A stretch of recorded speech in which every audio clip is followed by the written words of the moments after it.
Bom, graças a Deus, a nossa aula de deontologia, estamos estudando sobre a pessoa de Deus e nesse momento sobre os atributos de Deus. Aí foi feita uma pergunta sobre o fato de Deus ter criado o homem imperfeito, se era bom. É bom, a Bíblia diz que foi bom. Então, se a Bíblia diz que foi bom, eu vou fazer outra pergunta, mas é bom que eu seja imperfeito? Sim, o apóstolo Paulo fala que o poder de Deus se aperfeiçoa na minha fraqueza. E o poder de Deus se aperfeiçoa na minha fraqueza, porque a sabedoria de Deus é mais sábia do que a sabedoria dos homens. Ou melhor, Paulo fala, a loucura de Deus é mais sábia do que a sabedoria dos homens. Aquilo que eu considero uma loucura, o homem imperfeito, faz parte desse plano de sabedoria de Deus, para que ele enviasse o Senhor Jesus, enviando o Senhor Jesus em forma de homem, em forma humana, humilde, nascido de mulher. A partir do Senhor Jesus, ele fizesse a criação do homem que vai para o céu. Por quê? Porque o primeiro homem é feito de barro, é da terra, é mortal. O segundo homem é do céu e é sobre todos nós. E quando fala que nós somos criados à imagem e à semelhança de Deus, é a imagem e a semelhança do Senhor Jesus. Por quê? Porque o Senhor Jesus, ele é a expressa imagem de Deus, que está escrito na carta aos Colossenses. E veja só o tempo que demora para a execução desse plano de sabedoria.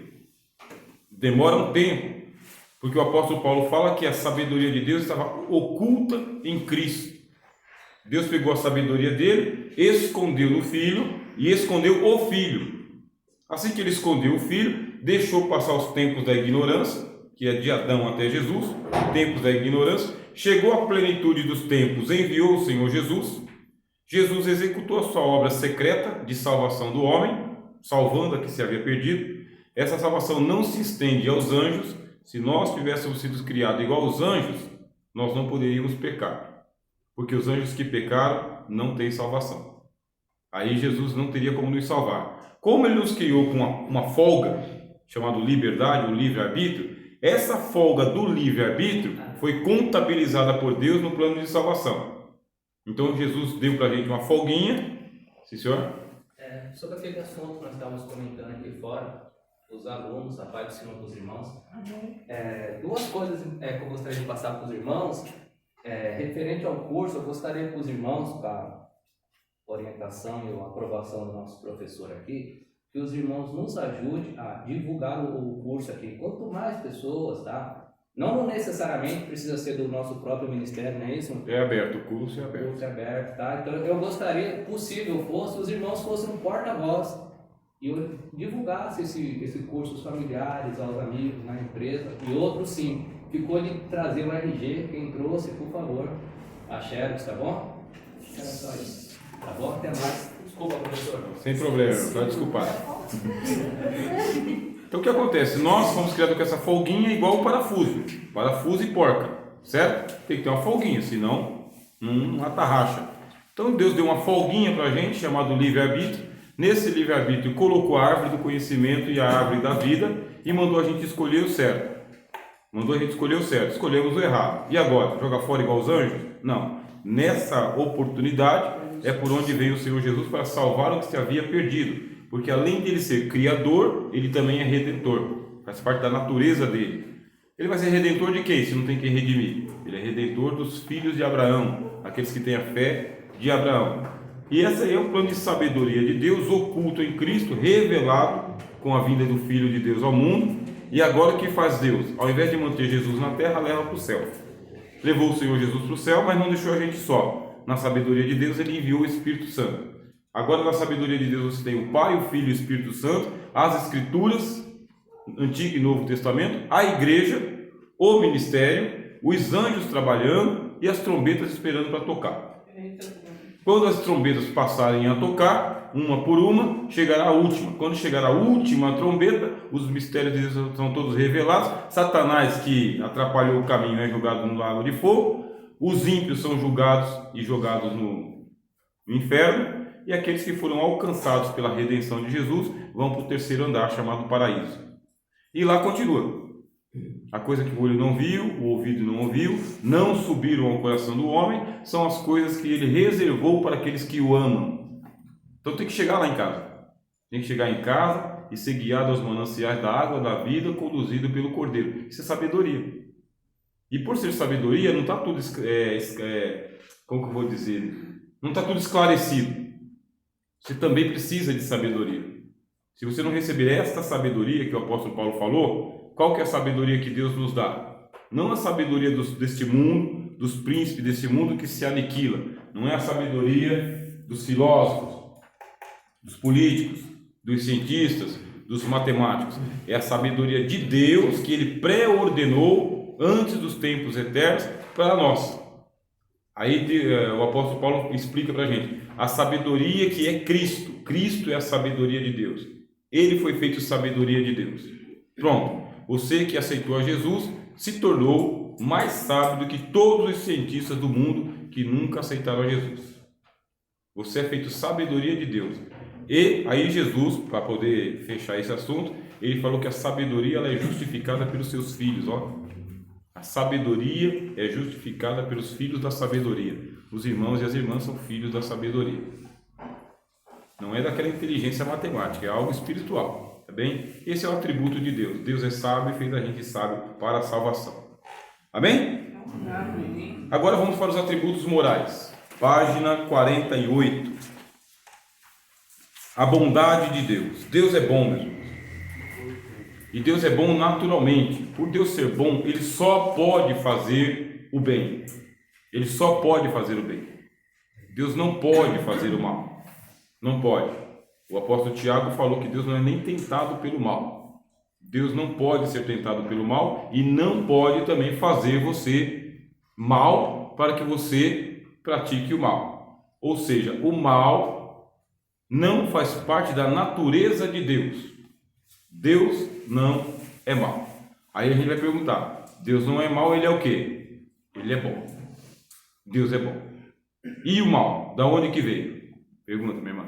É isso que eu ia falar. A Bíblia diz, a própria Bíblia diz que quem fez as trevas foi Deus, né? Então, se Deus é bom e não faz o mal, Deus fez o mal. Por que tanto que entendeu?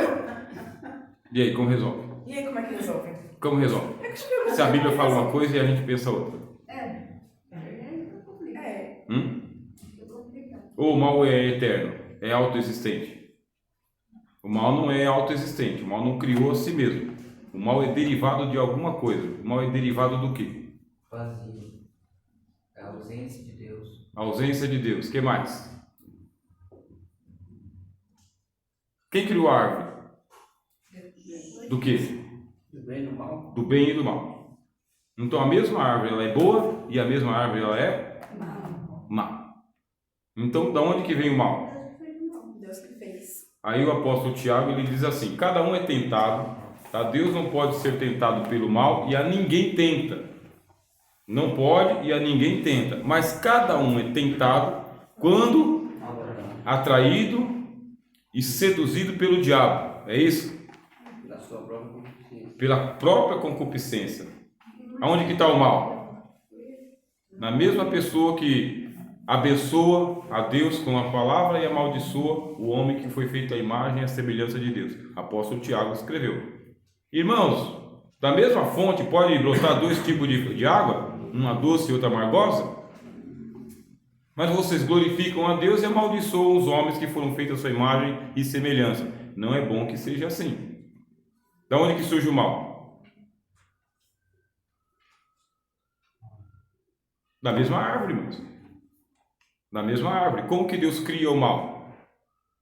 Deus cria o mal a partir das suas escolhas.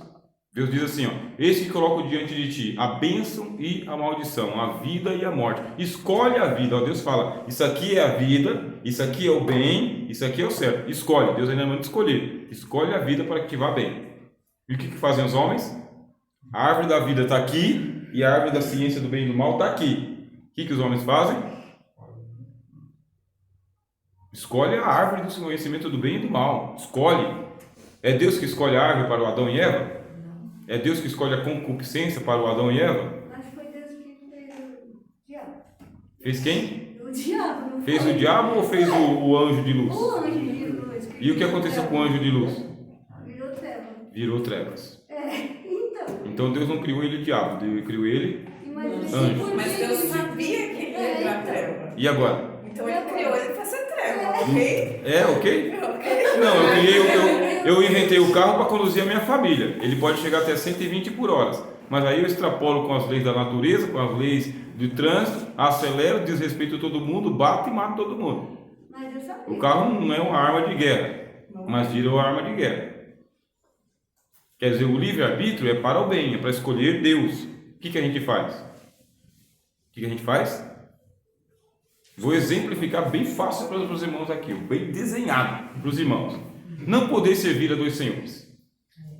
Não podeis servir a Deus e as riquezas, porque você vai amar um e desprezar o outro. Não podeis.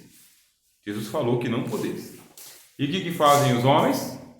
Amam a Deus ou as suas riquezas? E por riqueza é aquela moedinha que você fica segurando na hora da oferta. Professor, mas voltando ao início da aula, mas teve a origem. A gente tem a escolha do bem e do mal, mas teve a origem do mal, para a gente escolher o bem e o mal. E aí é a pergunta da sala. E a orientação qual que é? A orientação é escolher o bem. Isso. Certo, mas houve a criação do mal para escolher o mal. Ele criou o mal, criou a árvore. Mas o mal não estava ali embaixo, pastor, porque em cima já começou com a arrogância de Satanás.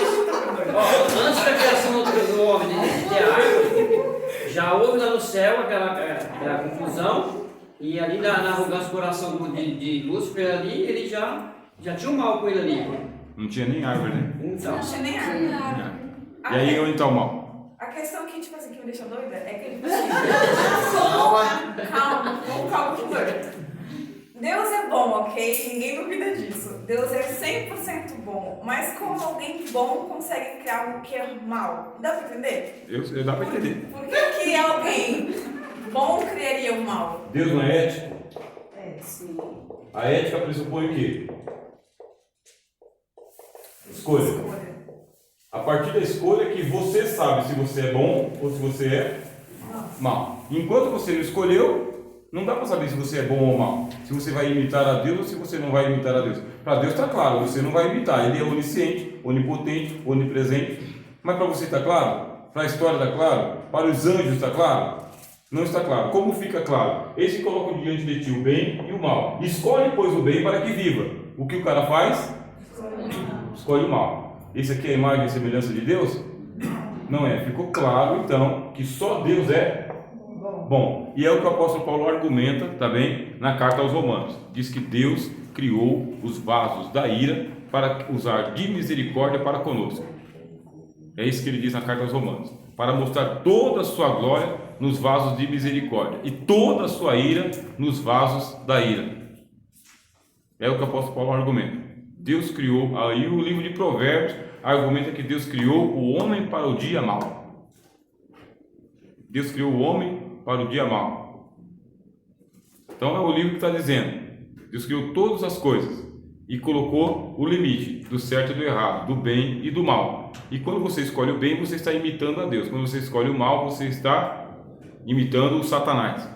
Vós tendes por pai ao diabo que quereis me matar. Eu que fiz boas coisas, disse o Senhor Jesus. Não, nunca quisemos te matar. Sim, vocês quiseram me matar. Ou eu estou mentindo? Aí Jesus fala, não, vocês estão mentindo. Até nessa hora vocês estão mentindo. Aí fica mais uma vez provado para nós que se Deus não nos salvar, não tem salvação. Porque você sozinho, a concupiscência te consome. E a concupiscência mais tola que existe. Da raiva, da concupiscência que vence a gente, né? Tão forte no culto, no púlpito, na oração, mas a carne é fraca. Aí a concupiscência, ó, engole você. Fala, minha irmã. Aí vamos dizer, que eu estou falando para a pessoa, tá? Aí a pessoa entra nessa discussão, igual nós estamos aqui, né? Discussão, né? Aí ele fala assim, mas Deus que fez, né? Os anjos. Ele fez tudo. Criou tudo, né? E daí, então, aí, a minha resposta para essa pessoa, para finalizar a conversa, porque daí eu já não vou ter mais argumento. Aí já entregamos pontos. Aí eu já não vou ter mais argumento. Aí, então, daí eu já vou falar. Escolhe o bem e o mal. Isso. Vai ser isso, né? Exato, se você quiser imitar a Deus, escolhe o bem. Se não quiser imitar a Deus, escolhe o mal. É isso aí. Pronto, é o que Deus fez. A senhora. Se não houvesse o mal, então também não haveria o livre-arbítrio, né? Porque todos seriam bons. Eu ia precisar escolher o quê? Ou não? Se não tivesse o mal, não teria o livre-arbítrio. Se Deus tivesse criado, então vamos pensar, se a árvore não fosse a árvore do conhecimento do bem e do mal, se ela fosse só o bem, Só o bem. eu não existiria uma escolha. Se não tem uma escolha, não existe livre-arbítrio. Eu sou obrigada a escolher aquilo que me tem. Aí Deus criou robozinhos. É. Perfeito o seu pensamento. Parabéns. A sabedoria é justificada pelos seus filhos. Perfeito. Então precisou criar alternativa para que a gente possa ser moral e a gente faça com a nossa escolha moral uma imitação de Deus. E mesmo que quando a gente faz as boas escolhas, ainda o apóstolo Paulo fala que o mal está comigo. Quando quero fazer o bem, eu não faço, porque o mal está comigo. Assim eu faço o mal que não quero e o bem que eu quero, esse não faço, e assim eu consinto com a lei que é boa, justa e santa. Mas eu sou um escravo vendido ao pecado. Precisa de salvação. Professor, eu quero que você continue a aula, mas para existir a escolha, para existir o livre-arbítrio, Deus criou o mal então. Viu? Isso não seria meio que aquela teoria do yin e yang? Tipo, o bom só é bom porque existe o mal? Não seria meio que uma teoria um pouco perversa? Não dá para ser como o yin e yang, por causa que ali o bem e o mal são eternos. Sim, Então mas são autocriados. a teoria do yin e yang é que o bem só é bom porque existe o mal, e o mal só é mal porque existe o bem. É um Que não é o equilíbrio nosso de caso. duas forças, não Não seria? é o nosso caso, porque o bem é bom, porque Deus criou o bem bom. Sim. E Deus criou o mal O mal mal. não é necessário. O mal é necessário. Na criação é necessário. O mal é necessário para poder estabelecer esse limite aí do livre-arbítrio, da escolha dos filhos de Deus. E quem foi o maior tentado entre o bem e o mal? Cristo. Então você vê que o negócio está direcionado para Cristo.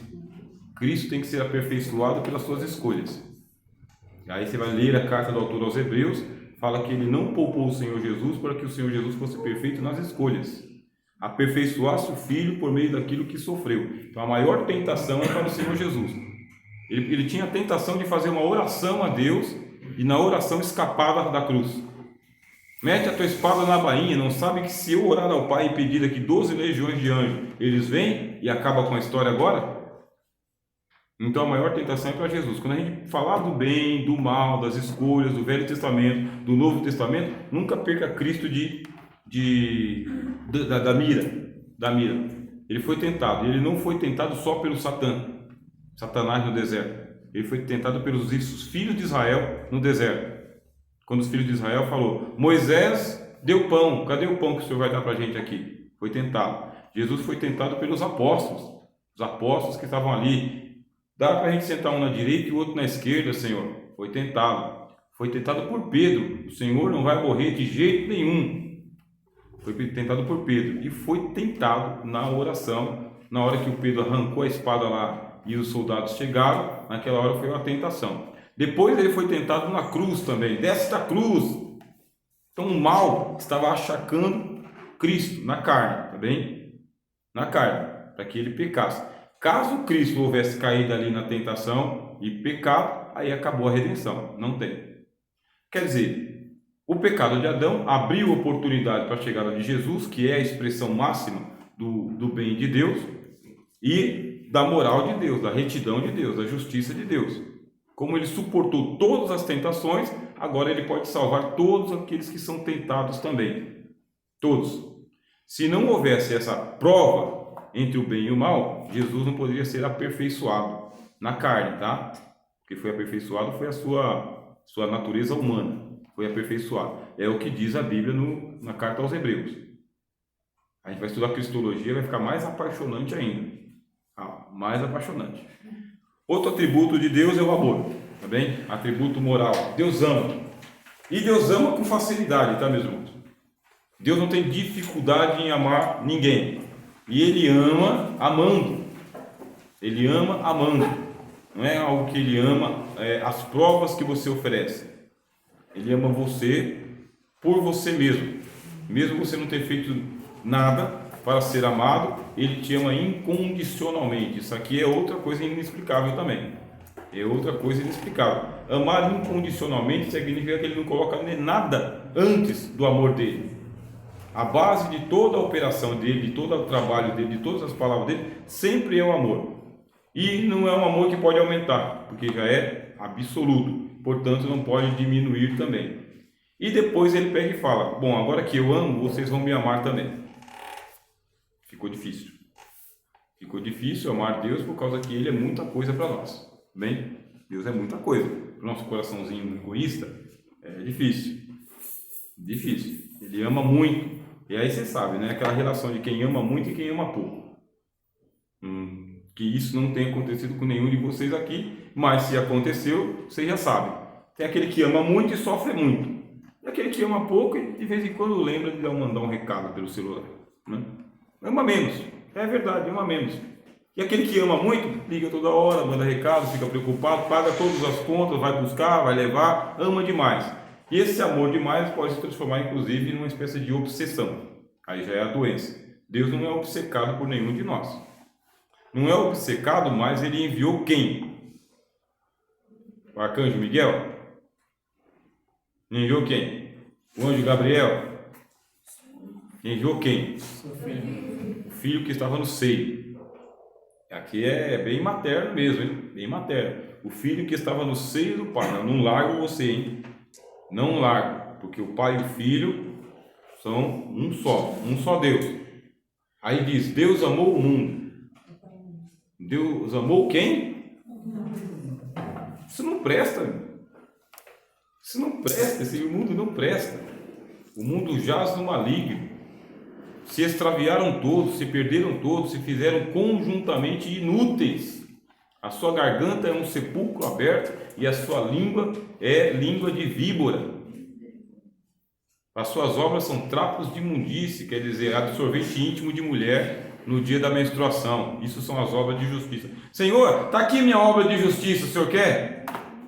Absorvente íntimo de mulher no dia de menstruação. Mas isso aqui é uma boa obra, senhor.